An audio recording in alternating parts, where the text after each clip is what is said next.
Kalau kalian nggak proteksi webhook kalian, bangun-bangun kalian bisa kena tagihan 100 juta. Atau bahkan lebih parah, kalian punya data sensitif itu bisa bocor kemana-mana. Makanya di sini, kita bakal bahas 3 cara setup authentication di webhook biar aman. Ini simple banget, aku bakal tunjukin kalian contohnya untuk masing-masing. Jadi, kalau kita ada pakai webhook untuk nge-trigger semua automation kita, di situ ada yang namanya production URL untuk saat workflow-nya aktif. Artinya, siapapun yang punya URL ini bakal bisa akses sama jalanin kalian punya automation di N8N. Jadi resiko terbesarnya kalau itu terjadi, siapapun yang punya akses URL itu bakal bisa interaksi sama AI agent kalian, dan kalian yang harus tanggung cost bayar untuk chat modelnya. Mereka juga bisa akses database kalian, CRM, sama knowledge base kalian. Jadi makanya di webhook kita bakal pasang proteksi tambahan yang namanya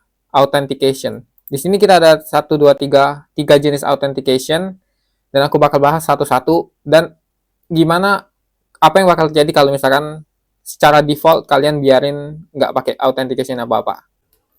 Jadi pertama, kita bakal pakai authentication-nya non dulu untuk kalian lihat resikonya itu gimana. Jadi kita copy ininya dan kita jalanin kita punya automation. Dengan ini workflow-nya bakal aktif, dan kalau URL-nya diakses, dianya bakal jalan. Oke, jadi kita bakal pakai Postman untuk ngetes HTTP request. Kita set untuk post, dan kita bakal kirim message hello ke kita punya automation. Jadi kita tulis message hello. Oke, jadi aku bakal press send. Kalian bayangin aku ini orang lain yang nggak dikenal yang mau ngakses aku punya Steven punya automation. Jadi aku klik send, dan kalian lihat dianya bakal jalan AI agent kita secara tanpa pengetahuan kita. Habis itu dia bakal dapat respon, dan dapat respon dari AI agent kita. Nah, ini yang jadi resiko terbesar kalau kita nggak pakai authentication apapun. Jadi pertama, kita bakal pakai authentication-nya non dulu untuk kalian lihat resikonya itu gimana. Jadi kita copy ininya, dan kita jalanin kita punya automation. Dengan ini, workflow-nya bakal aktif, dan kalau URL-nya diakses, dianya bakal jalan. Oke, jadi kita bakal pakai Postman untuk ngetes HTTP request. Kita set untuk post, dan kita bakal kirim message hello ke kita punya automation. Jadi kita tulis message hello. Oke, jadi aku bakal press send. Kalian bayangin aku ini orang lain yang nggak dikenal yang mau ngakses aku punya Steven punya automation. Jadi aku klik send, dan kalian lihat dianya bakal jalan AI agent kita secara tanpa pengetahuan kita. Habis itu dia bakal dapat respon, dan dapat respon dari AI agent kita. Nah, ini yang jadi resiko terbesar kalau kita nggak pakai authentication apapun. Sekarang kita bakal pakai yang namanya basic authentication. Jadi di sini kita set basic authentication.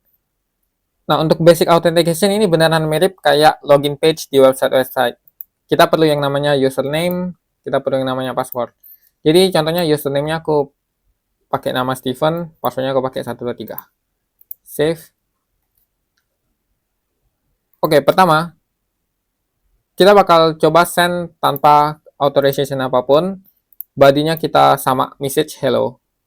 Jadi kalau misalkan orang lain kirim akses ke kita, oke, ini kita jalanin dulu. Execute workflow-nya kita jalanin. Oke. Kita send. Kalau misalkan ada orang nggak dikenal yang mau coba akses, tulisannya bakal authorization required. Jadi ini bagus, nggak semua orang bisa nge-akses kita punya automation. Nah, sekarang untuk gimana kalau orang itu orang yang kita kenal dan kita percaya sama automation kita. Jadi dia perlu kasih di authorization namanya basic authentication. Jadi sama, kita isi username sama passwordnya. Habis itu kita kirim body-nya message hello. Kita bakal run. Oke, sedianya sudah run. Dan kita bakal send. Jadi kalian lihat dianya bisa jalanin AI agent kita. Dan hasil outputnya sama, hello, how can I help you today? Lalu yang kedua kita ada yang namanya header authentication. Jadi header authentication ini sebenarnya juga mirip-mirip sama kayak basic authentication. Tapi bedanya kalau di sini kita bisa tentuin namanya bebas, terserah kita. Jadi kalau kita bandingin sama basic authentication, di basic authentication namanya itu sudah ditentuin waktu kita mau create. Dianya perlu user sama password. Sedangkan kalau header itu kita tentuin sendiri namanya. Jadi namanya bukan nggak melulu username sama password, namanya bisa aja kayak di sini key sama value-nya 1 2 3 4. Nah, kalau kalian tanya sebenarnya pakai yang apa bedanya sama basic sama header authentication ini. Jadi kalau menurut aku ini mungkin perlu disesuaikan sama platform yang kalian bakal connect. Jadi bakal ada platform yang pakai authentication tipe basic, ada juga platform yang pakai authentication-nya tipe header authentication. Jadi kalian bisa sesuaiin itu sama platform eksternal yang bakal kalian connectin. Itu menurut aku pribadi. Oke, jadi key-nya 1 2 3 kita bakal set di sini. Kita save dan kita bakal coba gimana caranya kita kirim HTTP request-nya. Oke, kita bakal execute workflow. Jadi di Postman sama seperti tadi, kita di sini no authentication karena kita pakainya header. Oke. Jadi case pertama, gimana kalau misalkan key-nya, value-nya kita salahin, misalnya bukan 1 2 3 tapi misalnya value salah, yang salah. Apa yang bakal terjadi? Dianya bakal ditolak aksesnya. Authorization data is wrong. Itu sama kayak basic authentication tadi. Jadi dianya harus benar supaya kita bisa akses kita punya AI agent dan dapat jawabannya. Oke, yang terakhir kita ada yang namanya JWT Authentication atau yang biasanya disebut JSON Web Token. Aku bakal jelasin secara simple, jadi kalian nggak usah takut bahwa ini sedikit lebih kompleks, tapi nggak apa-apa. Oke, jadi kalau kalian ke JSON jwt.io, kalian bakal lihat yang kayak gini. Jadi maksudnya gimana? Jadi di Postman-nya nanti, waktu kalian kirim HTTP request ke N8N, kalian perlu masukin yang namanya token. Token. Jadi kalian kirim tokennya ke kalian punya sistem automation. Nah, yang kerennya nanti dari token itu sistem kita bakal bisa lihat nama kita siapa dan data-data lain tentang kita. Jadi kalau kalian lihat di sini, ini payload-nya.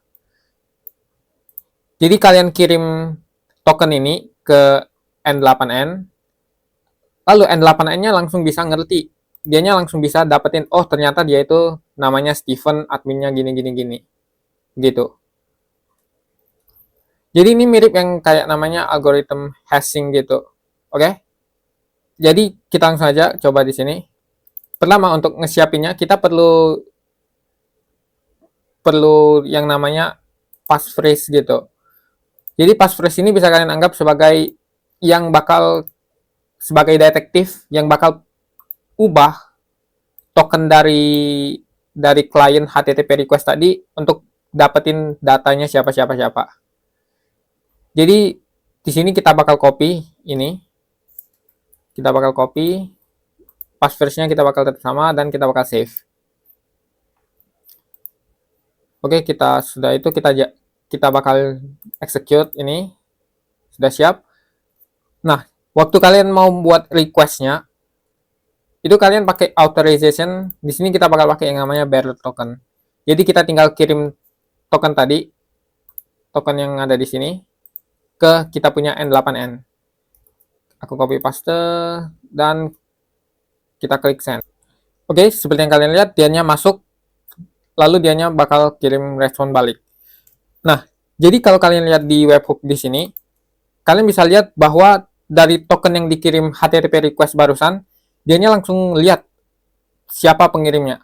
Jadi di sini kalian bisa lihat ada yang namanya Steven, adminnya true. Nah, inilah yang data yang bisa dia dapat dari token yang kita kirim tadi.